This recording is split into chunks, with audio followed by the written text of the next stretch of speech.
Movie के start में हमें एक बार दिखाया जाता है जिसमें सरजू नाम का आदमी उस बार में एंटर कर रहा होता है और उसी वक्त एक दूसरा आदमी उस बार से बाहर जा रहा होता है।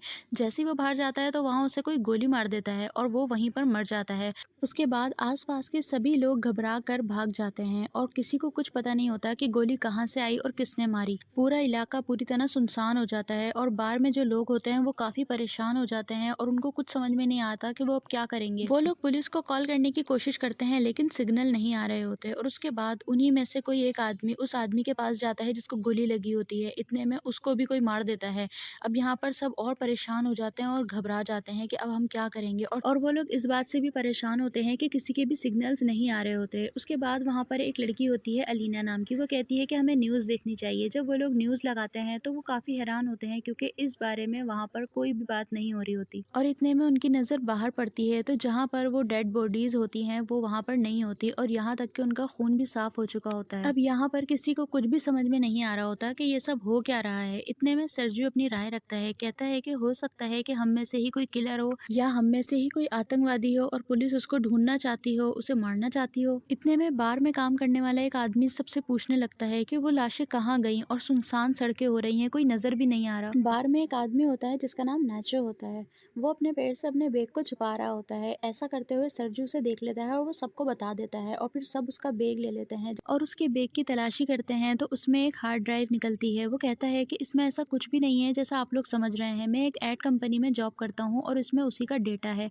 लेकिन उसकी एक नहीं सुनते और उसकी हार्ड ड्राइव को तोड़ दिया जाता है। नाचो को इससे काफी दुख होता है और इसके बाद वॉशरूम में से कुछ आवाजें आती हैं। जब वो लोग वॉशरूम को खोलने की कोशिश करते हैं तो उनको पता चलता है कि वॉशरूम अंदर से लॉक है। उसके बाद वो किसी तरह वॉशरूम को खोल देते हैं और जब देखते हैं तो एक मोटा सा आदमी वहां पर बेहोश पड़ा होता है। मूवी के स्टार्ट में यही मोटा सा आदमी खांसते हुए उस वॉशरूम के अंदर गया था और उसके बाद से तब से ये वहां पर बेहोश पड़ा होता है और उस आदमी के पास एक इंजेक्शन भी पड़ा होता है। अलीना उस इंजेक्शन को उठा लेती है कि इतने में इन लोगों को कुछ आवाजें आती हैं। जब ये बाहर की तरफ देखते हैं तो कुछ आर्मी ऑफिसर्स आते हैं और वो अपने आप को फुल कवर किए हुए होते हैं और वो कुछ टायर्स उस जगह पर रखते हैं जहाँ पर उन दो आदमियों की डेड बॉडीज थी और उस टायर्स को रखकर वहां पर आग लगा देते हैं और फिर चले जाते हैं। ये सब देखकर ये लोग काफी हैरान होते हैं क्योंकि इनको लगता है कि वो उनकी मदद करने आए हैं, लेकिन वो मदद किए बगैर ही चले जाते हैं। उसके बाद ये लोग न्यूज़ देखते हैं तो न्यूज़ में बताया जाता है कि शहर के बहुत बड़े हिस्से में आग लग गई है और उस जगह को सील कर दिया गया है। अब यहाँ पर इन लोगों को कुछ भी समझ में नहीं आता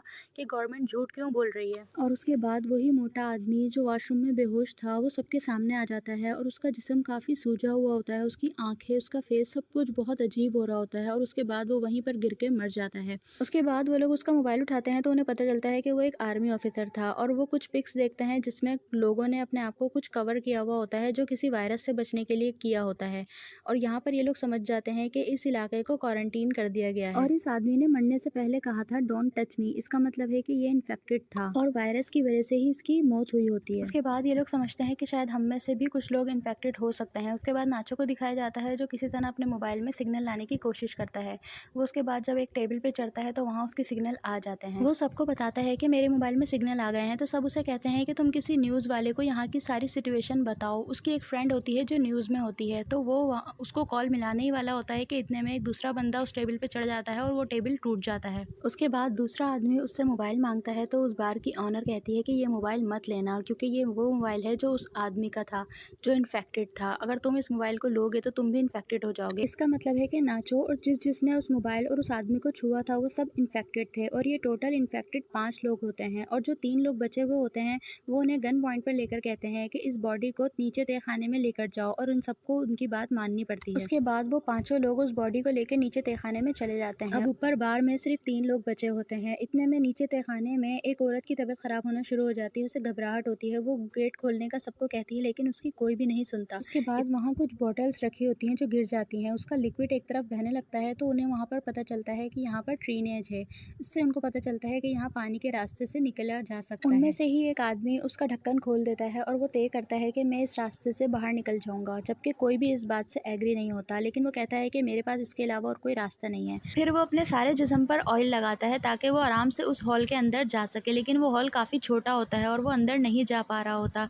इतने में इन लोगों को फायर की आवाज़ आती है। ये सुनकर काफ़ी काफ़ी ये लोग डर जाते हैं और जब वो देखते हैं तो ऊपर से धुआं निकल रहा होता है। इसका मतलब ये था कि ऊपर जो 3 लोग होते हैं उनको किसी ने मार कर पूरे बार में आग लगा दी है। अब यहाँ पर धुएँ की वजह से दम घुट सकता था, इसलिए वहाँ पर उस आदमी को होल से पहले निकाल देते हैं ताकि यहाँ पर सफोकेशन ना हो। और अब कुछ घंटे बाद जब आग बुझ जाती है तो बार का दरवाज़ा क्योंकि जल चुका होता है तो ये लोग सब ऊपर आ जाते हैं और जब ऊपर आते हैं तो देखते हैं कि सब जगह राख ही राख है। वहाँ पे उन्हें गन भी मिल जाती है और जब वो लोग डोर की तरफ देखते हैं तो काफ़ी लोग उस जगह को सील कर रहे होते हैं। ये लोग ये सब खामोशी से कर रहे होते हैं क्योंकि अगर किसी को पता चल गया कि अंदर 5 लोग अभी भी ज़िंदा हैं तो वो लोग इन्हें भी मार देंगे। उसके बाद वहाँ पर एक मोबाइल बजना शुरू हो जाता है। जब वो लोग मोबाइल ढूंढते हैं तो पता चलता है कि ये उसी आदमी का मोबाइल है जो सबसे पहले इन्फेक्टेड हुआ था। उसके बाद ये लोग उसकी चैट पढ़ना शुरू करते हैं तो एक आदमी ने उससे पूछा होता है कि तुम वैक्सीन लगाने के बाद ठीक हो? तो वो कहता है कि नहीं, मैं वैक्सीन लगाने के बाद ठीक नहीं हूँ, मेरी तबीयत और ज़्यादा ख़राब हो गई है और मैं किसी वॉशरूम में छुपा हुआ हूँ, तुम मेरे पास मत आना। और वो अपनी चैट में ये भी बताता है कि मेरे पास 4 और वैक्सीन बची हुई हैं। इसका मतलब ये था कि उसके पास जो इंजेक्शंस हैं वो वैक्सीन है। और ये लोग ये सोच रहे होते हैं कि अगर इस वायरस की वैक्सीन बन गई है तो फिर ये जगह को सील क्यों किया गया है, क्यों लोगों को मारा गया है। फिर जब वो लोग और चैट पढ़ते हैं तो वो देखते हैं कि किसी ने उसको बताया होता है कि हमने ये वैक्सीन किसी नन पे ट्राई करी है और उस पे ये काम कर गई है। तो यहाँ पर सब खुश हो जाते हैं कि हमारे पास जो वायरस है उसका इलाज है, अब हम सब ठीक हो जाएंगे। फिर इन लोगों के दिमाग में एक ही सवाल होता है कि जब इस आदमी के पास वैक्सीन थी, इसने ली भी थी, तो फिर ये मर क्यों गया। उसके बाद जब ये लोग और चैट पढ़ते हैं तो इन्हें पता चलता है कि वो 2 दिन से ही बीमार था और उसके बाद फिर दोबारा से रिंग बजने लग जाती है और जब दोबारा से कॉल आती है तो फिर इससे पहले कि वो लोग रिसीव करते उसकी बैटरी लो हो जाती है और वो लोग किसी भी तरह उस फ़ोन को दोबारा चार्ज करने की कोशिश करते हैं। उसके बाद अलीना सबसे डिस्कस करती है कि उस आदमी ने मैसेज में बताया था कि मेरे पास 4 वैक्सीनेशन और हैं। उसके बाद वो उस शख्स की डेड बॉडी के पास जाते हैं वैक्सीनेशन ढूंढने के लिए, लेकिन उन लोगों को वहाँ पर कुछ नहीं मिलता। उसके बाद वो लोग उस वॉशरूम में जाते हैं जहाँ पर वो बेहोश पड़ा था, तो वहाँ पर पैकर पहले से ही उस वैक्सीनेशन को लेकर हाथ में बैठा हुआ होता है और वो पूछता है कि ये वैक्सीनेशन 4 हैं और हम 5 लोग हैं, तो कौन है जो अपनी कुर्बानी देगा। उसके बाद किसी को कुछ भी समझ में नहीं आ रहा होता।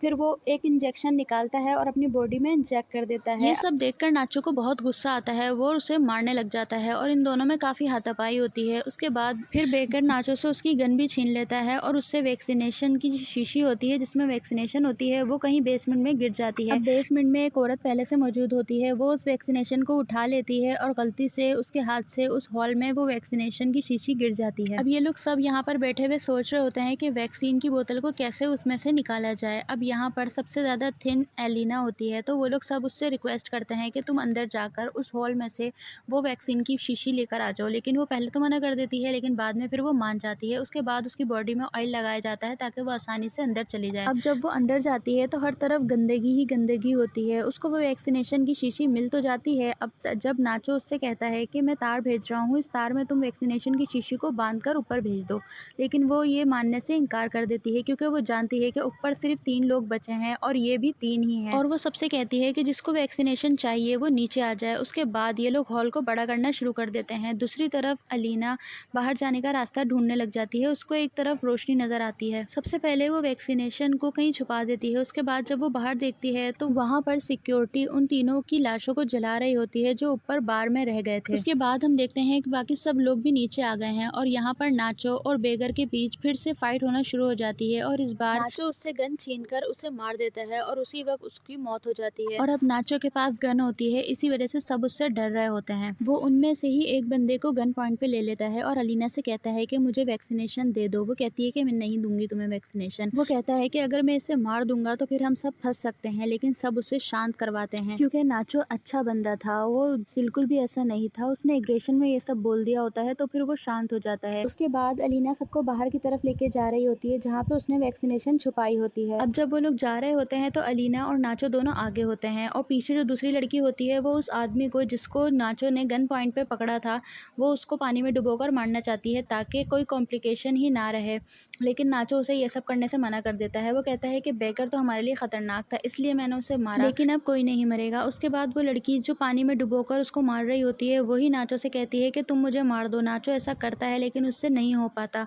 उसके बाद वो उससे गन लेती है और दूर कहीं जाकर अपने आप को गोली मार देती है। उन लोगों को उसकी मौत का काफ़ी दुःख होता है। उसके बाद अब इन लोगों के पास 3 ही वैक्सीनेशन बचती है और ये 3 ही लोग होते हैं। ये तीनों एक-एक ले लेते हैं और जैसे ही लगाने लगते हैं तो वहाँ पर पैकर आ जाता है जो अभी तक ज़िंदा था। वो उनमें से एक बंदे को पीछे से वार कर कर मार देता है। उसके बाद अलीना और नाचो अपनी जान छुड़ाकर भाग रहे होते हैं और यहाँ पर पैकर उनका पीछा करता है जो पूरी तरह से गुस्से में होता है अपना बदला लेने के लिए। जब वो लोग आगे भाग रहे होते हैं तो उनको सीढ़ियाँ नज़र आती हैं। जब वो लोग सीढ़ियों पर चढ़ते हैं तो अलीना के हाथ से अपनी वैक्सीनेशन छूट जाती है और यहाँ पर पैकर भी उनके पीछे सीढ़ियों पर चढ़ने लग जाता है। उसके बाद वो नाचो के पैर पकड़ लेता है और इससे पहले कि वो उसको नीचे की तरफ खींचता, वो नाचो अलीना को अपनी वैक्सीनेशन दे देता है और वो जब ले लेती है उसके बाद वो इस तरह उसको खींचता है कि दोनों नीचे जाकर गिरते हैं और वो उसी वक्त मर जाते हैं। उसके बाद अलीना के पास जो वैक्सीनेशन होती है वो उसे अपने बॉडी में लगाती है और वहाँ का ढक्कन हटाकर ऊपर चली जाती है। जब वो बाहर आती है तो वहाँ पर काफ़ी लोग होते हैं और गवर्नमेंट ने उसके आगे की जगह को सील किया हुआ होता है। तभी अलीना के पास एक लेडी आती है, वो उसे अपनी जैकेट दे देती है और उसके बाद अलीना खामोशी से उस भीड़ में चलती चली जाती है। यहाँ पर हमें ये पता चलता है कि जो सबसे पहले आदमी इन्फेक्टेड हुआ था वो एक आर्मी ऑफिसर था और ये लोग एक ऐसा हथियार बना रहे थे जिससे ये दुश्मनों पर अटैक कर सकें, लेकिन उनका खुद का ऑफिसर ही इफेक्टेड हो जाता है। जबकि इस वायरस की वैक्सीनेशन बन जाती है, लेकिन क्योंकि वो पहले से ही बीमार होता है इस वजह से वो वैक्सीनेशन भी उस पर असर नहीं करती। और जब आर्मी ऑफिसर्स को पता चला कि वो एक बार में है इन्फेक्टेड है तो वो उन लोगों ने इस वजह से उस सारे एरिया को सील कर दिया ताकि ये वायरस मजीद लोगों में ना फैले